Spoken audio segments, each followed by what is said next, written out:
आदाब, ये समय न्यूज नेटवर्क और आप देख रहे हैं आलमी समय। बड़ी खबर के साथ हाजिर हूं मैं मुईन शादाब। नजर डालते हैं हेडलाइंस पर।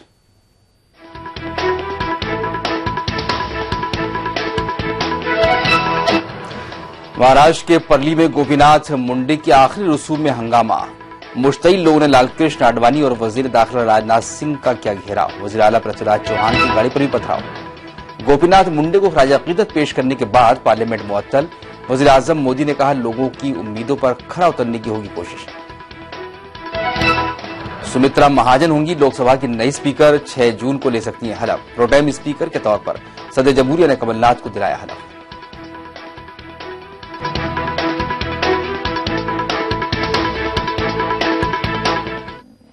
परली में गोपीनाथ मुंडे की आखिरी रसूमात के वक्त लोगों की भीड़ बेकाबू हो गई, जिस पर काबू पाने के लिए पुलिस को काफी मशक्कत करनी पड़ी।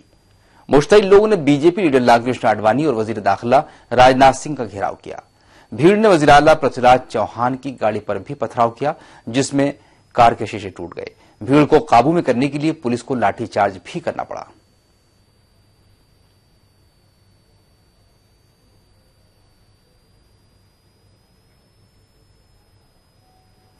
इससे पहले गोपीनाथ मुंडे की आखिरी रसूम उनके आबाई गांव महाराष्ट्र के परली में सरकारी एजाज के साथ अदा की गई।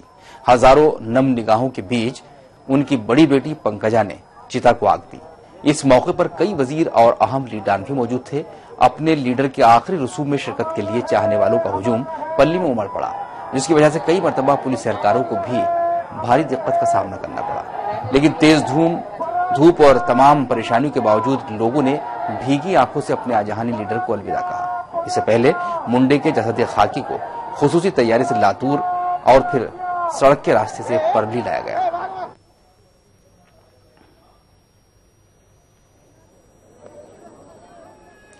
शिवसेना लीडर उद्धव ठाकरे ने गोपीनाथ मुंडे की मौत की सीबीआई जांच की मांग की है। उन्होंने कहा कि मुंडे की मौत के पीछे उन्हें किसी साजिश की बू आती है। उद्धव के बाद मकामी लोग भी मुंडे की मौत की जांच की मांग कर रहे हैं। मुंडे के आबाई गांव के लोगों ने डिप्टी वजीर आला आर पाटिल का घेराव किया और जांच का मुतालबा किया।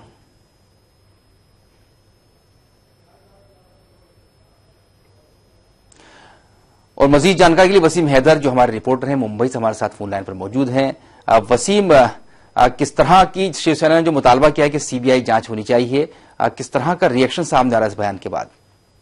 देखिए, जिस तरह से गोपीनाथ मुंडे जी की डेथ हुई है, जिस तरह से एक्सीडेंट हुआ था, उसको लेकर सवालिया निशान खड़ा हुआ है कि गोपीनाथ मुंडे महाराष्ट्र के बड़े नेता थे और केंद्र के मंत्री थे, और वो जैसे सुबह निकलते उनकी गाड़ी एक्सीडेंट हो जाता है तो लोगों के अंदर शक है कि शायद कोई साजिश तो नहीं, जिस तरह से उनकी मौत हुई है। लोगों में नाराजगी थी, लोगों में गुस्सा था, उसके तोड़फोड़ हुई, उसके बाद कई लाठीचार्ज पुलिस को करना पड़ा। इस बीच में उद्धव ठाकरे ने भी आकर लोगों की भावनाओं को देखते हुए उन्होंने मीडिया से बात करते हुए कहा कि कहीं ना कहीं लोगों के अंदर शक है, लोगों के अंदर शुबा है, तो इस बात को करना केंद्र सरकार का फर्ज बनता है कि इस पूरे मामले की सीबीआई जांच कराई जाए और दूध का दूध पानी का पानी होना ही चाहिए। क्योंकि जिस तरह से आपातकाल में बहुत सारी चीजें हुई है, सवालिया निशान खड़ा हो रहा है, लोग नाराज है, लोगों में गुस्सा है। और महाराष्ट्र की राजनीति की बात की जाए तो महाराष्ट्र में गोपीनाथ मुंडे का बड़ा कद था। आने वाले दिनों में महाराष्ट्र में चुनाव होने वाले थे और महाराष्ट्र बीजेपी 2 गुटों में बंदी हुई थी, ये बात सबको पता है। और इस बीच में अगर गोपीनाथ मुंडे को इस तरह से मुख्यमंत्री के तौर पर प्रेजेंट करने की बात सामने आ रही थी और उस बीच में उनके एक्सीडेंट होकर हत्या हो जाती है, तो दूसरे गुट की तरफ जो है उंगली उतना लाजमी थी। यही वजह है गोपीनाथ मुंडे के जो समर्थक है वो इस पूरे मामले की सीबीआई जांच कराना चाहते हैं और उस मांग को लेकर लगातार सफा करे हुए है। कई जगह आगजनी भी हुई है, इसको देखते हुए कई नेताओं ने इस पूरे मामले की सीबीआई जांच कराने की मांग की थी। वसीम, जिस तरह लोग जज्बाती होते हैं और जो उनके पसंदीदा लीडर होते हैं उनके हवाले से इस तरह का अमल उनका रहता है, और ये इत्तेफाक भी हो सकता है कि ऐसे मौके पर जब बीजेपी में वहां इस तरह की बातें चल रही थी कि कौन वजीर आला होगा, ये उनकी मौत हुई। लेकिन अगर देखें जो सूरत हाल है, जिन हालात में उनका एक्सीडेंट हुआ है, क्या किस तरह हम इसको देखेंगे? लेकिन जिस तरह से एक्सीडेंट हुआ है, सुबह सुबह एक केंद्रीय मंत्री निकलते हैं, उनकी गाड़ी टक्कर मार देती है और उनकी डेथ हो जाती है, तो इसको जो है वहां के जो महाराष्ट्र के जो लोग हैं, महाराष्ट्र की जनता है, गोपीनाथ मुंडे के चाहने वाले जो है, महाराष्ट्र के कई और भी नेता है, उसको जो हजम नहीं कर पा रहे कि आखिर में हुआ कैसे। उन्हें यकीन नहीं हो पा रहा है कि एक छोटा सा एक्सीडेंट होता है और उनकी डेथ हो जाती है, एक केंद्रीय मंत्री निकल रहे हैं गाड़ी से, तो कहीं ना कहीं कांग्रेस होता है, बाकी सुरक्षा व्यवस्था होती है और जिस तरह से होना चाहिए क्या वो सारी चीजें नहीं थी, क्या कोई साजिश तो नहीं रखी गई इस पूरे मामले में, इसीलिए लोगों में शक पैदा हुआ है। और महाराष्ट्र की राजनीति दो गुटों में बटी हुई थी और उसको देखते हुए सवालिया निशान खड़ा हो रहा है, क्या कोई दूसरे गुट में इस तरह की हरकत नहीं करवाई, इस तरह का हादसा नहीं करवाया।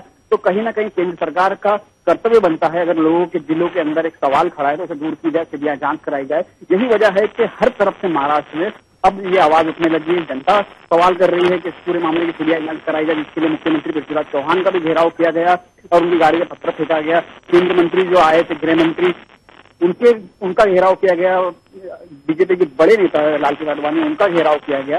तो यानी कहीं ना कहीं महाराष्ट्र के जो लोग हैं वो गुस्से में है और इस पूरी बात को जानना चाहते हैं, इसलिए सीबीआई जांच की मांग कर रहे हैं कि इस सीबीआई जांच को सामने आ जाए कि आखिर इनकी जो ये डेथ हुई है किस वजह से हुई है। जी बहुत शुक्रिया वसीम, इस तमाम तर मालूमात के लिए बहुत शुक्रिया। बीजेपी की सीनियर लीडर सुमित्रा महाजन लोकसभा की स्पीकर होंगी। वो 6 जून को स्पीकर के ओहदे का हलफ संभालेंगी। इंतखाबात के नतायज आने के बाद से ही सुमित्रा महाजन का नाम लोकसभा स्पीकर के लिए गश्त कर रहा था। सुमित्रा महाजन इंदौर से लोकसभा एमपी हैं। उन्होंने लगातार 8 मरतबा लोकसभा इंतखाबात जीता है। ये पहला मौका होगा जब मध्य प्रदेश से किसी को लोकसभा का स्पीकर बनाया जाएगा। लोकसभा का खुसूसी इजलास अपने तय प्रोग्राम के मुताबिक आज शुरू हुआ। लोकसभा के जनरल सेक्रेटरी ने 16वीं लोकसभा की तश्कील का नोटिफिकेशन पढ़कर सुनाया और उसके बाद आजहानी गोपीनाथ मुंडे को खराज अकीदत पेश किया गया। ऐवान की कार्रवाई पूरे दिन के लिए उसके बाद मुलतवी कर दी गई। प्रोटेम स्पीकर कमलनाथ नौमुंतखब अराकीन को कल हलफ दिलाएंगे।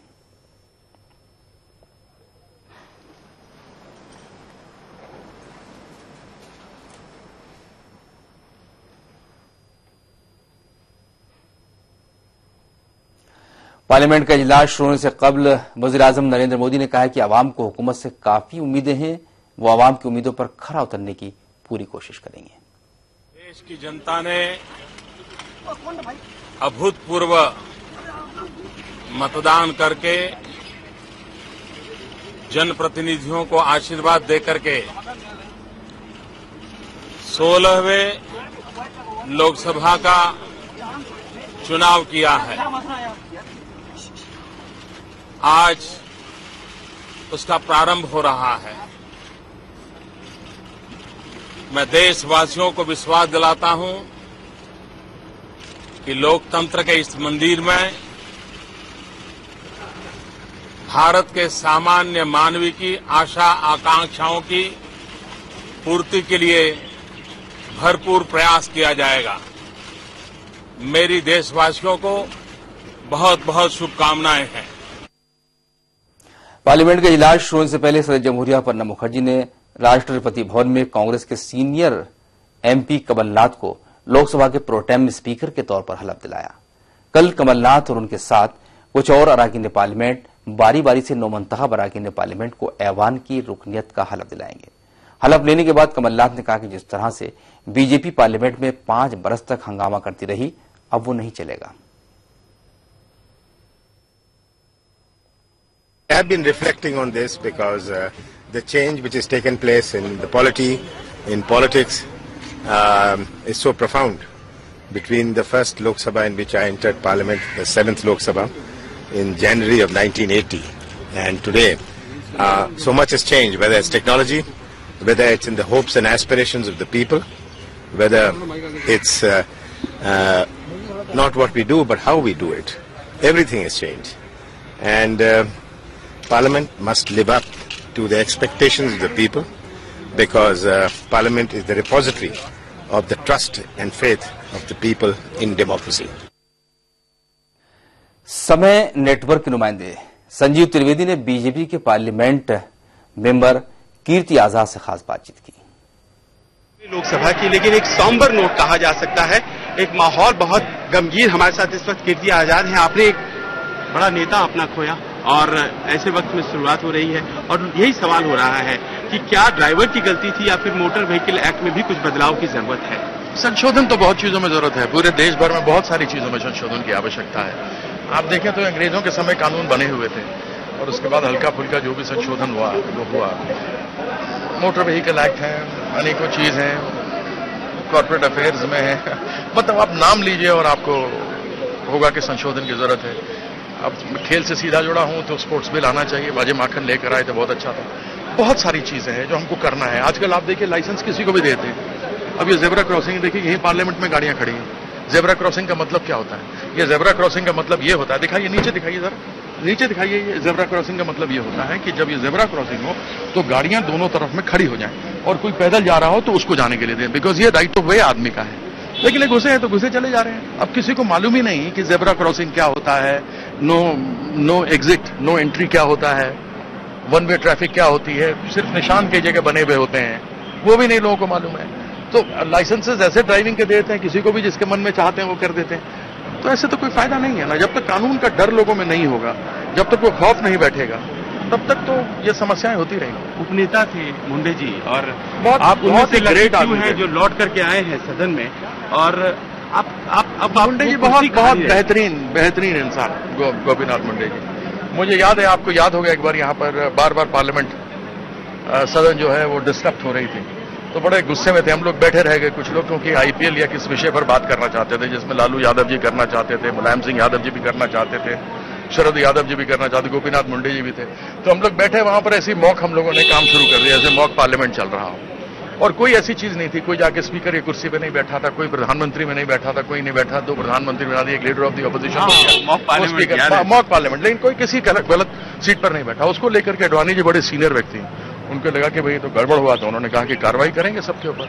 मुंडे जी वहां हम लोग के साथ बैठे थे, गए आगे, उन्होंने कहा कार्रवाई, किसी ने कोई गलत काम नहीं किया, यदि कार्रवाई होगी तो मुझ पे पहले होगी क्योंकि मैं वहां था।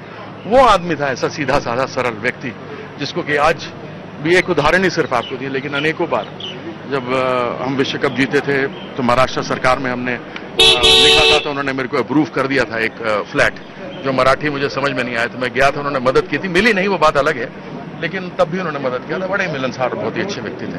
चलिए, धन्यवाद बहुत बहुत। और अपने आप में ये सदन एक ऐसे नोट पर शुरू हो रहा है, खासतौर पर भारतीय जनता पार्टी के सदस्यों के लिए, जिसमें उनके अपने गोपीनाथ मुंडे उनके साथ नहीं होंगे।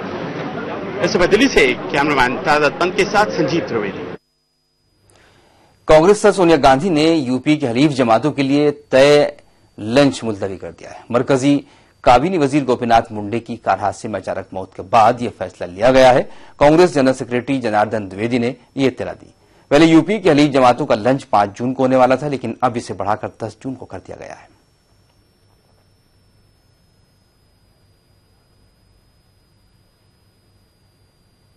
ब्रेक वक्त है, ब्रेक के बाद देखेंगे आरजेडी सदर लालू प्रसाद यादव ने वजीर आजम नरेंद्र मोदी को लिखा खत।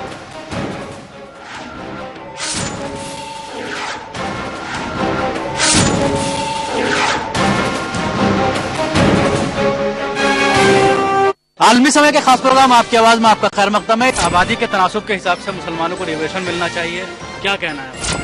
क्या आपको जो मुआवजा दिया गया है वो आप तक मिला है, पहुंचा है? कभी भी ये सचर कमेटी के रुपए मुसलमानों के हक में कभी भी लागू नहीं किया जाएगा। मदारिस के तलबा के ऊपर जो इल्जामात लगाए जाते हैं वो बेबुनियाद और बेहकीकत है। तो ये क्या इंसान, इस दुनिया के अंदर इंसानियत है? एक मदद मिली है वो नोटिस। हमारी जरूरत है सरकार को, तो आप बताओ क्या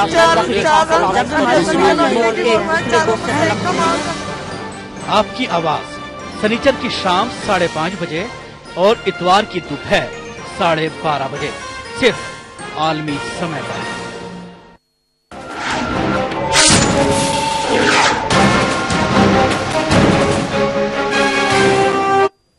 वक्फे के बाद इस्तकबाल है आपका। आरजेडी ने वजीर आजम नरेंद्र मोदी को एलजेपी एमपी रामा सिंह के खिलाफ कानूनी कार्रवाई करने के लिए खत लिखा है।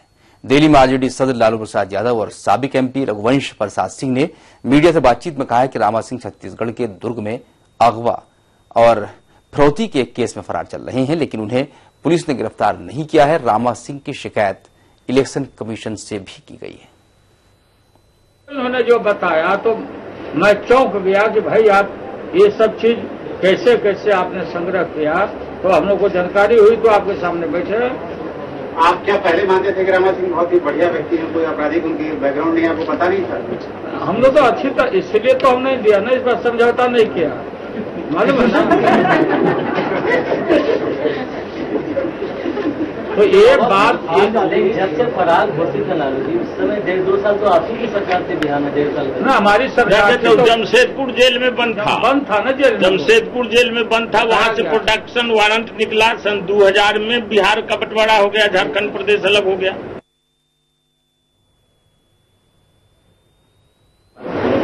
वैसा आदमी कल संसद में शपथ लेगा। पुलिस ढूंढ रही है और राजधानी में शपथ लेगा वो आदमी, तो इमीडिएट उस आदमी को गिरफ्तार किया जाए और गिरफ्तार करके उस कोर्ट में भेजा जाए। वहाँ फरारी के चलते जो मामला निष्पादन नहीं हो रहा है, बाकी का तो जो था हो ही गया है। लोगों को आधा है, आधा ही बाकी है। बदायूं की तरह ही एक और वारदात हुई है सीतापुर में, जहां मिश्रिक इलाके में एक लड़की की लाश आम के पेड़ से लटकी हुई पाई गई है। मामला बेनीपुर गांव का है। लड़की के खानदान का इल्जाम है कि 6 अफराद ने उसका अगवा करके इज्तिमाई आबरूरेजी की और फिर उसका कत्ल करके पेड़ पर लटका दिया। कुनबे ने बताया कि लड़की रफ़े हाजत के लिए घर से बाहर निकली थी। कुनबे का इल्जाम है कि पुलिस ने सिर्फ कत्ल की रिपोर्ट दर्ज कराई है। पुलिस गैंगरेप की रिपोर्ट दर्ज करने से इंकार कर रही है।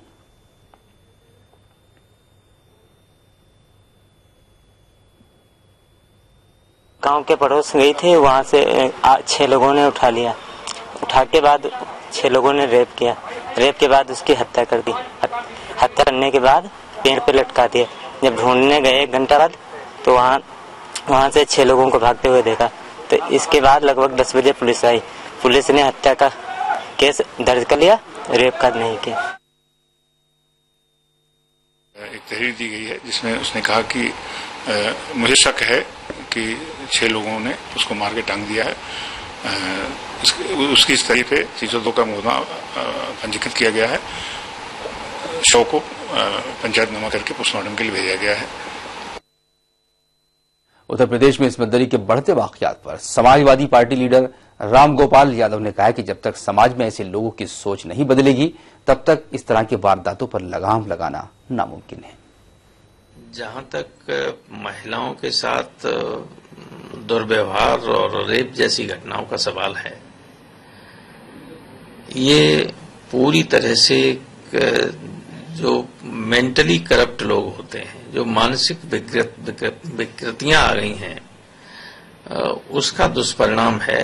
और इसे केवल कानून के माध्यम से दंडित तो किया जा सकता है, फांसी दी जा सकती है, और आजीवन कारावास दिया जा सकता है, कठोर से कठोर दंड दिया जा सकता है। लेकिन समाज का जब तक अंकुश नहीं लगेगा, समाज मानसिक रूप से विकृत लोगों के बारे में सोचेगा नहीं, तब तक पूरी तरह से इन घटनाओं को रोका जा सके, ये नामुमकिन है। उत्तर प्रदेश के साबिक वजीर आला और बीजेपी लीडर कल्याण सिंह ने रियासत में कानून और नज्म नस्क की हालत बदतर बतलाते हुए सदराज नाफिज करने का मुतालबा किया है।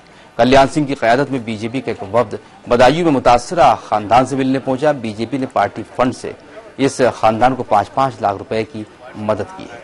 कल्याण सिंह ने कहा कि रियासती हुकूमत मुलजिमों को काबू में करने में नाकाम साबित हो रहा है। उन्होंने कहा कि रियासती हुकूमत को तहरीर करके फौरन सदराज नाफिज कर देना चाहिए।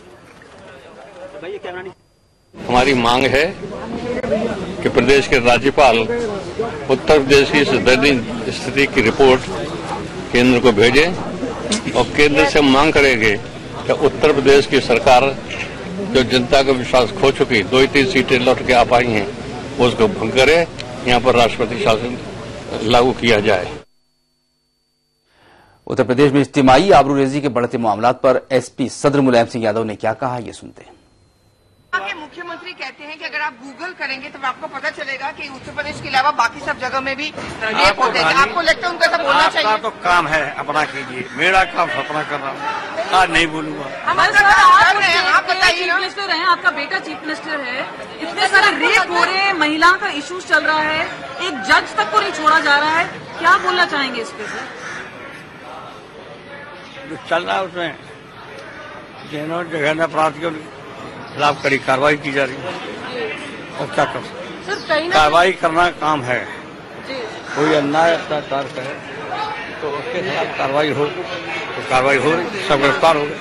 महिलाएं सुरक्षित कहीं पेड़ पे मायावती कह रही है कि राष्ट्रपति शासन लागू होना चाहिए। हाँ, जब आप उसमें मिल जाएगी। इससे पहले मंगल को उत्तर प्रदेश के डीजीपी एएल बनर्जी ने बदायूं में मुतासरा खानदान से मुलाकात की। डीजीपी एएल बनर्जी ने जाया वारदात का दौरा किया। इस मौके पर उन्होंने अहले खाना से सीबीआई जांच के लिए दरखास्त भी ली। आपको बता दें कि यूपी सरकार ने बदायूं सानेह में सीबीआई जांच का ऐलान किया है, लेकिन मरकज से रस्मी सिफारिश पर अभी तक तजब्जुब बरकरार है। मुलाकात के बाद डीजीपी ने बताया कि खवातीन जराइम से जुड़े मामलों की तफ्तीश के लिए खुसूसी सेल बनाया गया है, जिसमें डीआईजी सतह की सीनियर खातून अफसरान की तकरीर की गई है।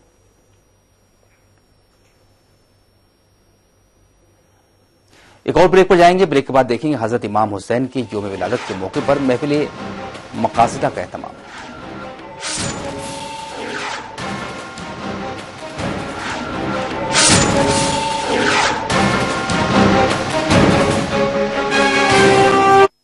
हिंदुस्तान की शान उर्दू का तर्ज बयान, समाज का आईना, हालात का तर्जुमान, आपके मसाइल आपकी जबान, खबरों की समझ इंसाफ का कारवां, आलमी समय सच की पहचान।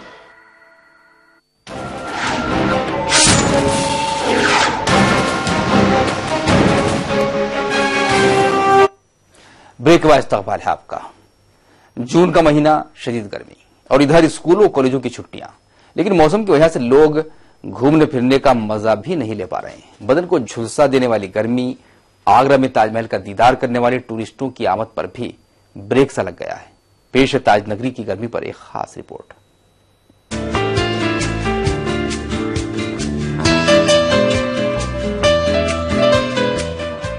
शदीद गर्मी की मार न सिर्फ आगरा के मुकामी बाशिंदे झेल रहे हैं, बल्कि ताज का दीदार करने वाले मुल्की और गैर मुल्की सयाहों पर भी इसका असर है।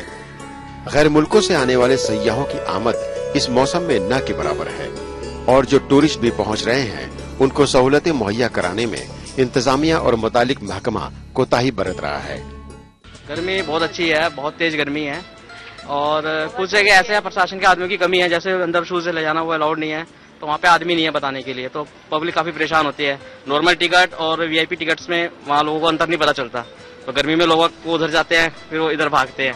दिक्कत क्या, मतलब थोड़ा पानी का कुछ होना चाहिए इंतजाम, अंदर ठंडा पानी होना चाहिए। एटलीस्ट गर्मी इतनी है तो होना चाहिए थोड़ा सा इंतजाम। तो नंगे पैर जाते तो नंगे पैर तो खैर पॉसिबल बहुत ही कम लोग जा पाएंगे नंगे पैर। गर्मी की शिद्दत से न सिर्फ सयाह परेशान और बेहाल हैं, बल्कि ताज से अपनी रोजी रोटी चलाने वाले होटल मालिकों और टूरिस्ट गाइडों का भी बुरा हाल है। बहुत तेज गर्मी पड़ रहा है सर इस समय और टूरिस्ट बहुत कम है।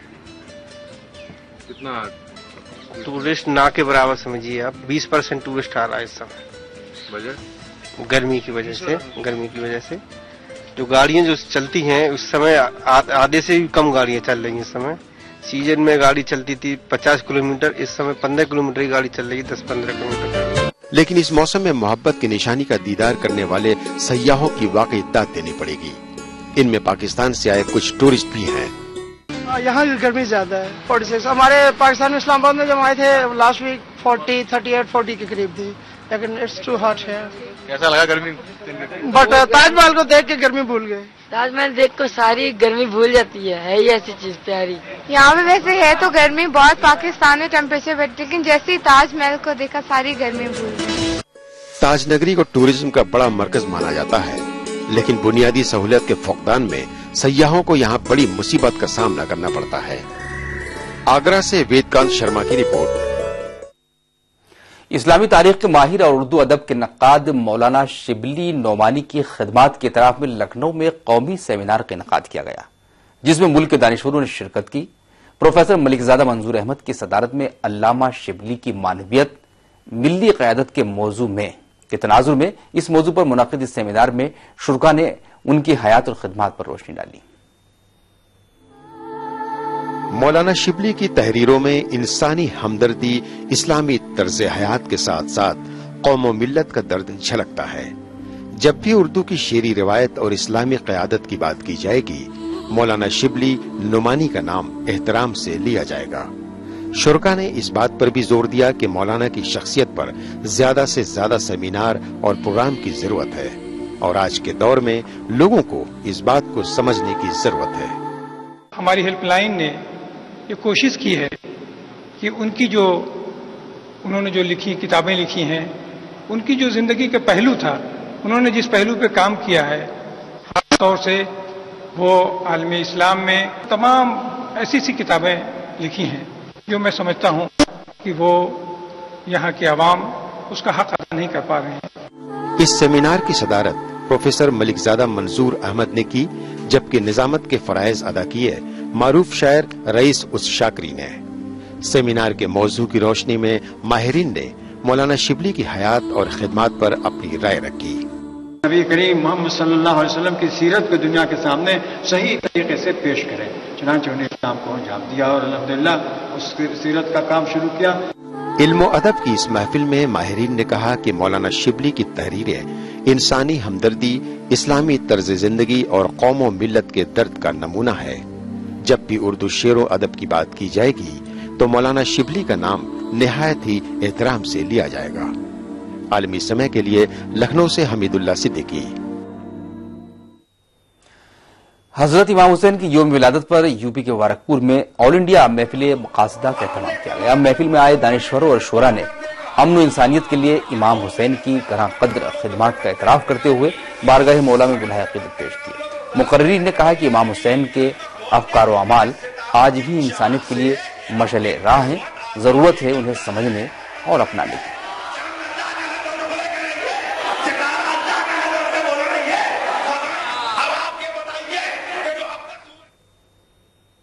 चलते चलते एक नजर सुर्खियों पर।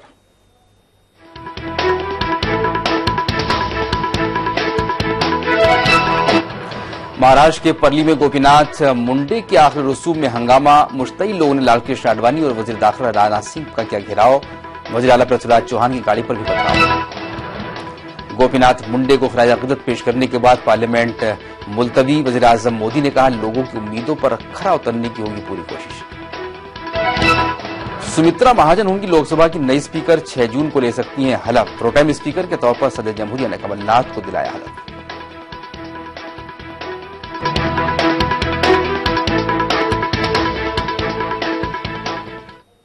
बड़ी खबर में अभी सिर्फ इतना ही। आलमी समय आप इंटरनेट पर भी देख सकते हैं। लॉग ऑन कीजिए हमारी वेबसाइट www.samalive.com। इजाजत चाहते हैं, लेकिन आप देखते रहिए आलमी समय। आदाब।